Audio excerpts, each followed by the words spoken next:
मंजिल, दिन रात सदा चलना, बनना है अगर सोना, सूरज की तरह तपना, बना लो अपनी खुददारी, जीवन का अपने गहना, लाख दुखों का पहरा हो चाहे सागर कितना गहरा, पार करो मेहनत हिम्मत से सारा घना अंधेरा, किसके रोके रुका है सवेरा, किसके रोके रुका है सवेरा।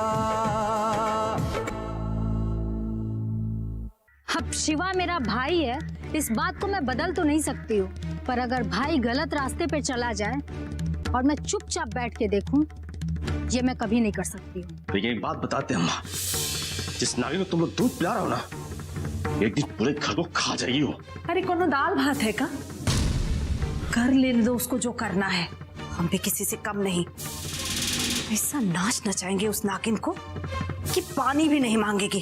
सारे जंगल के जानवर खुश हो गए। तो इस कहानी से आप लोग क्या सीखते हैं? हमें डरना नहीं चाहिए। हाँ, और जब भी डर आए तो उसे कहना चाहिए, ऐ डर, मैं तुमसे नहीं डरता। देखिए प्रिंसिपल साहब, इसमें आपका ही फायदा है और मैं आपको फायदा पहुंचाने के लिए हर वक्त तैयार हूं। आप जो हैं समझने को तैयार ही नहीं है। अरे शिवा, मैं सब समझ रहा हूँ, लेकिन तुम भी मेरी बात समझो ना। स्कूल के जिस मिड डे मील के कॉन्ट्रैक्ट की तुम बात कर रहे हो ना, तो प्रधान जी की पैनी नजर। और तुमको क्या लगता है मैंने दाहिने बाएं करने की कोशिश नहीं की होगी? आप और हम में कुछ अंतर तो है। पैसा कैसे निकाला जाता है और पैसा कैसे बनाया जाता है, मुझे कौन समझा सकता है? और आप ही बताइए प्रिंसिपल साहब, अभी आपके बच्चे जो हैं मंडेसरी में पढ़ रहे हैं, कल उनके विदेश जाएंगे। विदेश जाएंगे तो पैसे तो लेंगे, कहां से लाएंगे आप पैसे? और जमाना कैसा है आप तो समझते ही हैं। सब मिला करके पैसा ही जरूरत है। बात तो तुम्हारी सही है, पढ़ाई के लिए विदेश तो भेजना ही है बच्चों को, तो उसके लिए पैसे तो लगेंगे ही। वही तो समझा रहा हूं मैं आपको। लेकिन ये होगा कैसे? क्योंकि प्रधान जी बराबर बच्चों के खाने पे नजर रखे हुए हैं। वो आप मुझ पे छोड़ दीजिए, मैं सब संभाल लूंगा। 5 किलो दाल के बजाय 3 किलो दाल बनेगा। 2 मुट्ठी आटा मिला देंगे, दाल गाढ़ी हो जाएगी। और दूध में पानी मिला किसको पता चलता है? जो बचेगा दोनों लोग मिल बांट लेंगे।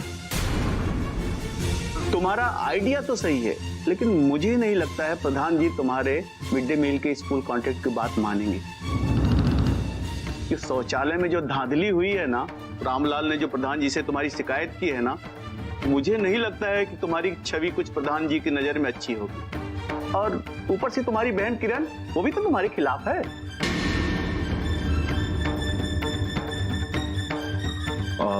घर की बात क्या बताएं आपको?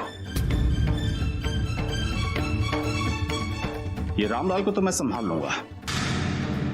ये किरनिया जो है मेरी बहन है।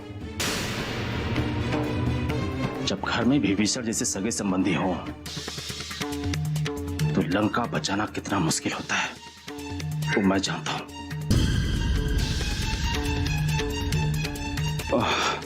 खैर आप टेंशन मत लीजिए, प्रधान जी को मैं संभाल लूंगा।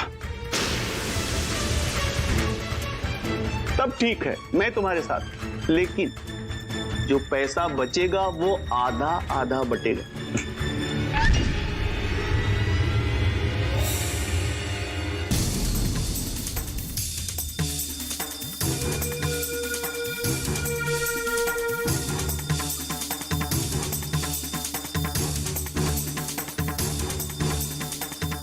वाह प्रिंसिपल साहब वाह, मतलब शिवा भैया के इरादे के बारे में तो पूरा जग जाहिर है। और आप तो शिक्षक होने के नाम पर ही कलंक हैं। अरे अरे किरण बिटिया, तुम कब आई? आओ बैठो। मैं वही शिवा को समझा रहा था कि बच्चों का हक हम नहीं मार सकते, हम इसके साथ नहीं हैं। आप इतने मासूम तो नहीं है प्रिंसिपल साहब, सब सुन लिया है मैंने। और क्या खूब प्लान बनाया है आप लोगों ने बेचारे ये गरीब बच्चों के पेट के हक मारने का। मतलब अपने बच्चे को विदेश भेजने के लिए आपके मासूम बच्चों का खून चूसेंगे। पर ये मैं हरगिज होने नहीं दूंगी प्रिंसिपल साहब। जाओ, जो करना है कर लो, पर तुमसे डरता नहीं। मैं एक बिजनेसमैन हूं और बिजनेस में फायदा के लिए कुछ भी कर सकता हूं। और हाँ, जिस घर में ठाट से रहती हो ना, उस घर पे मेरा भी हक है। अगर हक की बात करने के बजाय तुम जिम्मेदारियों की बात करते ना शिवा भैया, तो चाचा जी के दुख और सम्मान को समझते तो तुम्हें समझ में आता कि तुम्हारी इन सब हरकतों की वजह से उन्हें कितनी तकलीफ होती है। पर तुम्हें क्या है, तुम्हें तो पैसे कमाने से मतलब है ना।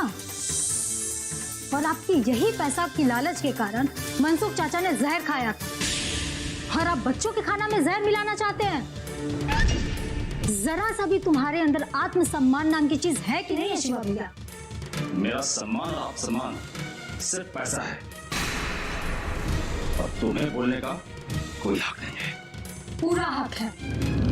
और जब जब इस गांव में गलत होगा, मैं उस गलत के खिलाफ हमेशा आवाज उठाऊंगी और मुझे कोई नहीं रोक सकता है। और प्रिंसिपल साहब, शिक्षक होने के नाम पर आप तो बच्चों का हक मारने से भी बाज नहीं आए। शर्म आनी चाहिए आपको। मैं आप दोनों के खिलाफ आज ही जिला मजिस्ट्रेट को शिकायत लिखूंगी।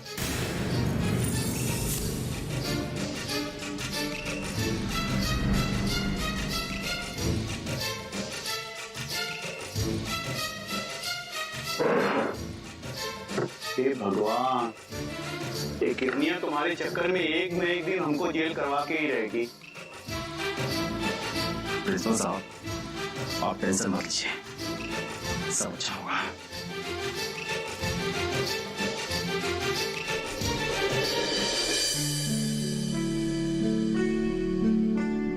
किताब खुली है और मोबाइल में खिटर पिटर कर रही है। पढ़ाई में ध्यान दे।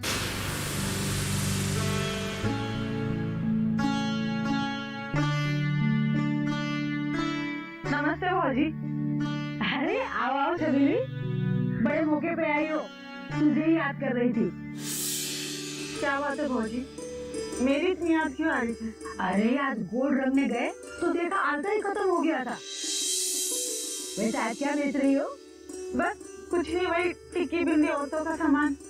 क्या बात है, आज बड़ी सुस्त लग रही हो। तबीयत खराब है क्या? अब तबीयत खराब होगा तो काम थोड़ी ना छोड़ देंगे। अपना घर चलाने के लिए, पेट भरने के लिए मेहनत तो करना पड़ेगा ना। काहे मौसी, मौसा काम में हाथ नहीं बटाते इनका।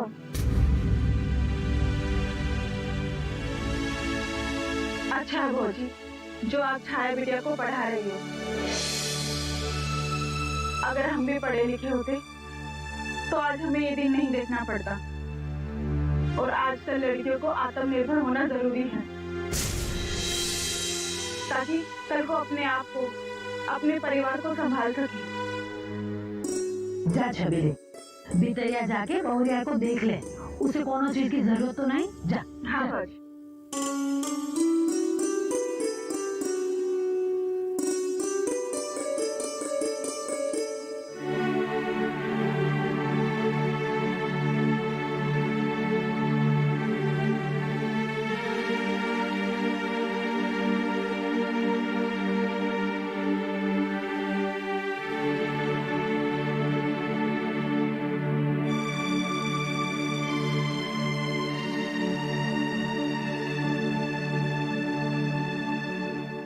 कैसी हो बहुरिया? अरे छबीली मुझे आइए।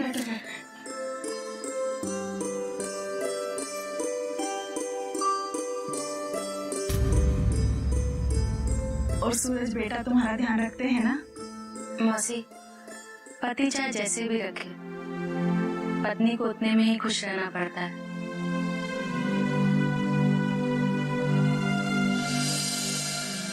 ये यही तो बदनसीबी है हम औरतों की।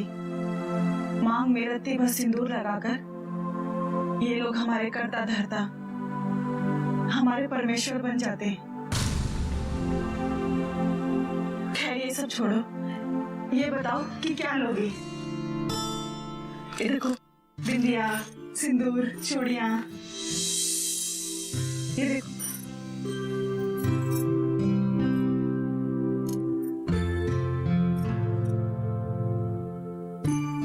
अरे वाह, देखो ये रंग कितना अच्छा लगता है तुम पर। मौसी, रंग तो सभी अच्छे होते हैं, पर जब उन रंगों में रिश्तों के रंग जुड़ जाते हैं तो वो और भी अच्छे लगने लगते हैं। बहुत गहरी बात कह रही हो बहुरिया। अब मुझे ही देख लो, दुनिया भर में घूमती हूँ रंग बेचने के लिए, पर खुद की जिंदगी ही बेरंग पड़ी है। काहे मौसी, मौसा तो है ना? हाँ, कहने के लिए तो है, लेकिन मर्द के होने ना होने का क्या मतलब, जो बिना किसी काम धंधे के बेसुध होकर दारू पिए पड़ा रहे। मेरी छोड़ो, मेरी जिंदगी तो जैसे तैसे कट जाएगी। तुम ये बताओ कि तुम कब खुशखबरी दे रही हो, कब मेरा खिलौना खरीदोगी?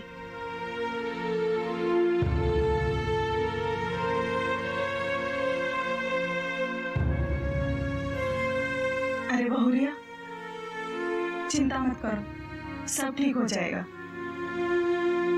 सूरज अच्छा लड़का है, हम उसे बचपन से देखे। एक ना एक दिन वो जरूर समझ जाएगा कि उसे कितनी अच्छी जीवन संगिनी मिली है।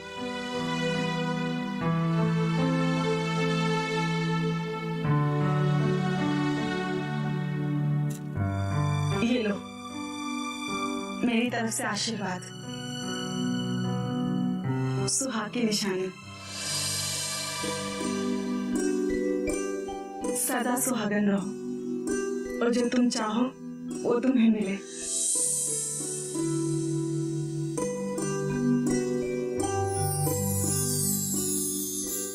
अच्छा, अब मैं चलती हूँ, नहीं तो तुम्हारी सास को शक हो जाएगा कि दोनों अंदर पता नहीं क्या चटर पटर कर रहे हैं।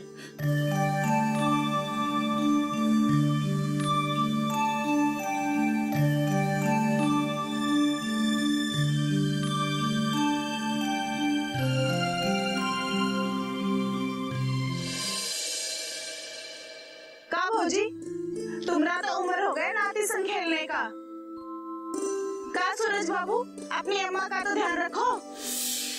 देखो शिवा, मिड डे मील पर सिर्फ बच्चों का हक है, और वो हक मारना एक पाप। जानकारी जो किसानों के लिए हो लाभकारी, समस्याओं पर पड़ेगा समाधान भारी, कृषि की हर बात का ख्याल, कब कैसे की जाए बेहतर देखभाल,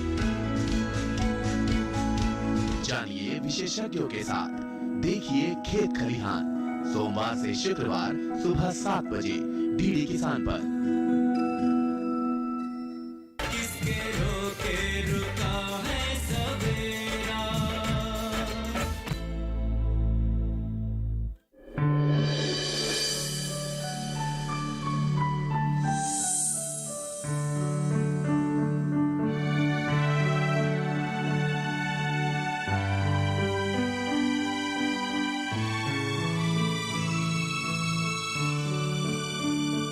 छाया, छाया, जब जब मोबाइल में घुसी रहती है तू, इधर मदद कर मेरी।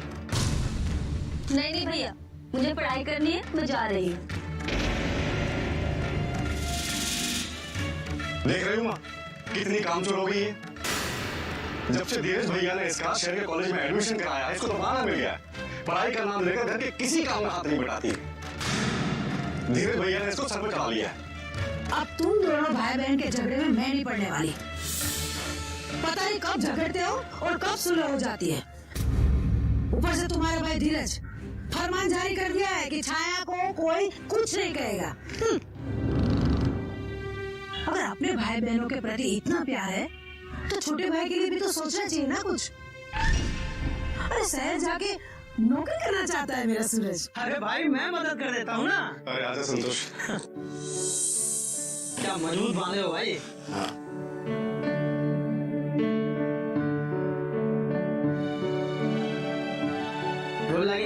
अरे खुश रहो खुश रहो। संतोष, तुम्हारी बहुलिया कैसी है? उसकी तबीयत सब ठीक है ना? हाँ चाची, लेकिन थोड़ा कमजोरी रहता है। बच्चा बच्चा सब स्वस्थ है, इसी बात की संतुष्टि है चाची। हाँ, आखिरी महीना चल रहा है ना, इसलिए इसी समय तो सब लगा ही रहेगा बेटा। लेकिन तू बहुलिया का ध्यान रखना। हाँ माँ, संतोष के बच्चों का नाम तो मैंने अभी से सोच लिया है। भतीजा हुआ तो गुनगुन और भतीजी हुई तब भी गुनगुन। और इनके बच्चों का नाम हमने सोच रखा है माँ। अरे नाम तो तब रखोगे ना जब कोनो खुशखबरी दे सूरज बाबू। कब से उम्मीद लगाए बैठे, हमरे तो कान ही तरस गए। का भौजी, तुम्हारा तो उम्र हो गया नाती संग खेलने का। का सूरज बाबू, अपनी अम्मा का तो ध्यान रखो।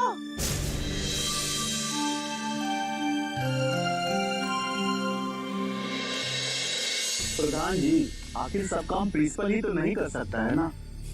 अब मैं बच्चों को पढ़ाऊं या मिड डे मील का खाना बनवाऊं? प्रिंसिपल साहब, ये आप कह रहे हैं, आपको तो पता ही है ना कि बच्चों की शिक्षा के साथ साथ मिड डे मील की व्यवस्था करना आप ही की जिम्मेदारी है। जिम्मेदारियों से मैं कहाँ भाग रहा हूँ प्रधान जी। वो तो शिवा कह रहा था कि अपनी जान पहचान से सस्ते में अच्छे खाद्य पदार्थ दिला सकता है, तो इसी सिलसिले में आपसे विचार विमर्श करने चला आया। आप गांव के प्रधान हैं, आपकी राय के बगैर तो कुछ भी नहीं किया जा सकता है ना। प्रिंसिपल साहब, ये सारा गांव किसानों से भरा पड़ा है और यहाँ से सस्ता और अच्छा सामान हमें कहाँ से मिल सकता है बताइए। ठीक है, शिवा सस्ते दाम पर सामान दिला सकता है, लेकिन उसमें मिलावट की संभावना भी तो है और कोई भी किसान अपने बच्चों को मिलावटी सामान तो नहीं खाने देगा। अगर हम सामान किसानों से खरीदते हैं तो सारा फायदा भी तो उन्हीं को होगा। बिल्कुल सही कह रहे प्रधान। इन चावल दावल आटा सब्जी के अलावा बहुत सारी ऐसी सामग्रियां होती हैं और वो सारी सामग्रियां मैं सस्ते में गांव को दिला रहा हूँ, इसमें तो हम सबका फायदा है ना। देखो शिवा, मिड डे मील पर सिर्फ बच्चों का हक और वो हक मारना एक पाप। तुम सारी चीजों को अपने फायदे और नुकसान से क्यों जोड़ने लगते? देखिए प्रिंसिपल साहब, मिड डे मील की व्यवस्था करना आपका काम है, उसमें मैं आपका सहयोग करूंगा। मतलब लेखा जोखा मैं देखूं और उसमें अगर बच्चों के लिए कुछ करना पड़े, अपनी तरफ से कुछ लगाना भी पड़े, तो कोई परेशानी। इसीलिए पूरा गांव जो है आपका सम्मान करता है प्रधान जी। लेकिन आपने एक चीज कही, मैं हर चीज में अपना फायदा देखता हूँ। बिल्कुल सही है, मैं अपना फायदा देखता हूँ, क्यों ना देखूं, एक बिजनेसमैन हूं ना। लेकिन उससे पहले प्रधान जी, मैं शिक्षक का बेटा भी हूं, इसलिए बच्चों की शिक्षा और उनके समुचित आहार के बारे में मुझसे अच्छा कौन जान सकता है। अब मैं भी आ गया हूं, अब तुम्हारे साथ खेती करूंगा। लेकिन भैया, आपको वो नौकरी नहीं छोड़नी चाहिए थी। नौकरी करते हुए भी आप बाबूजी का सपना पूरा कर सकते थे ना। हाँ, जरूर कर सकता था, लेकिन विदेश में रहकर गांव वालों की तकलीफें नहीं समझ पाता जो मैं यहाँ रहकर महसूस कर रहा हूँ।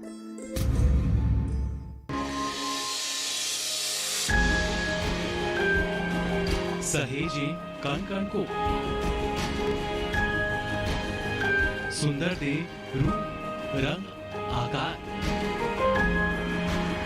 स्वस्थ जीवन रहे जमीन पर, इंद्रधनुष हो साकार।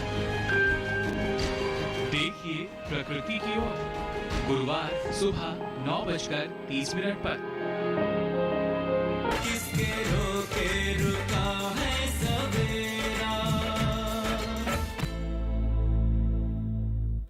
मुझे मिड डे मील के कॉन्ट्रैक्ट दे या ना दे, लेकिन मैं गांव के बच्चों के लिए काम भावपूर्ण करता रहूंगा, क्योंकि मेरी भी कुछ जिम्मेदारियां हैं प्रधान जी, और ये मैं कभी नहीं सोच सकता कि मैं गांव के बच्चों का हक मारने का अपराध करूं।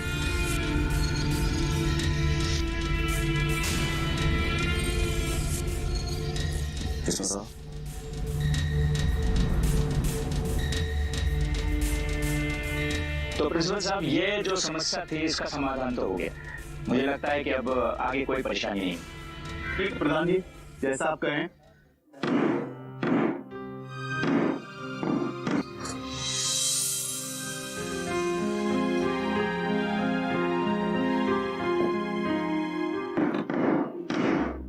भैया मुझे वापस कॉलेज जाना है। ठीक है, सूरज तुम्हें हॉस्टल तक छोड़ देगा। सूरज भैया तो मुझे छोड़ ही देंगे, लेकिन ना मुझे नया मोबाइल चाहिए था। क्यों? तुम्हारे पास मोबाइल है ना? ये मोबाइल सड़ा पुराना मोबाइल है भैया। जब मन करता है बंद हो जाता है, जब मन करता है चालू हो जाता है। दिन भर मोबाइल पे गेम खेलोगी तो खराब ही होगा। मैं कुछ नहीं जानती भैया, मुझे मोबाइल चाहिए तो चाहिए, बस। नहीं मिलेगा भैया।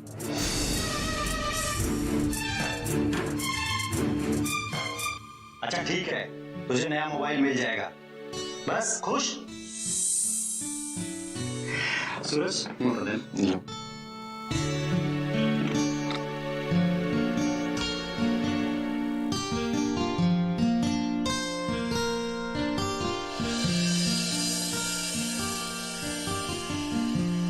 हम सब एक साथ कितने अच्छे लग रहे हैं। बस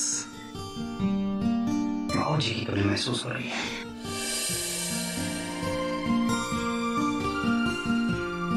बाबू जी हमेशा ये चाहते थे कि हम दोनों भाई मिलकर एक साथ रहें।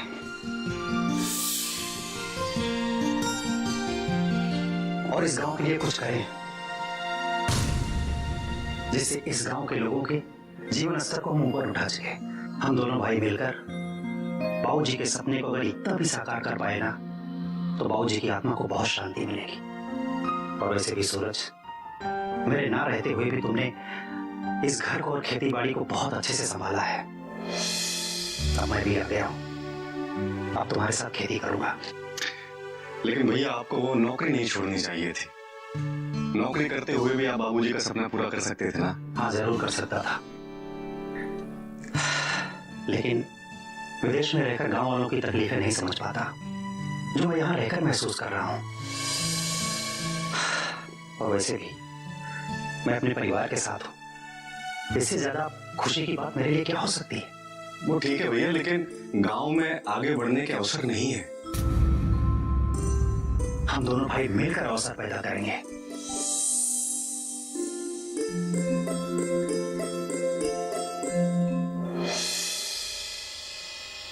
कम से कम वो इतनी बड़ी बेवकूफी तो नहीं करता जितनी ये साहबजादे ने की है। माँ, भैया से किस तरह बोल रही हैं आप? तो फिर कैसे बोलूं? तुम्हारे भैया ने कभी खेत में हल चला है? पता है ना, बीज बोने से कटाई तक कितनी मेहनत लगती है।